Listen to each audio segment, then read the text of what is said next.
एबे विभिन्न प्रकार निशा कारोबार रे महिला युवतींकर संपृक्ति रहुथबा देखिबाकु मिलुछि। सही क्रम रे रायगड़ा जिला गुड़ारी पुलिस विपुल परिमाणर गंजेई जबत करिथिबा बेले जणे महिलांक समेत 4 जन को गिरफ करी कोर्ट चालान करिसंती। एही 4 जन गंजेई चोरा चालानकारी एक ऑटो जुगे 27 किलो 700 ग्राम ओजनर गंजेई को बाहर को चोरा चालान करिबा पई नेउथिले।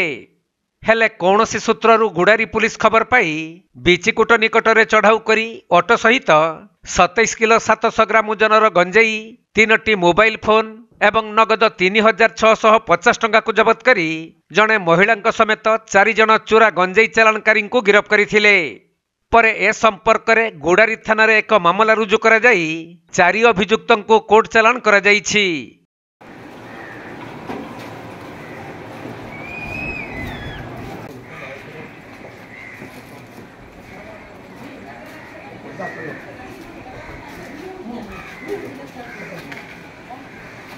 रायगड़ा जिल्लारू प्रफुल्ल कुमार बेहेरा रिपोर्ट, कोणार्क लाइव।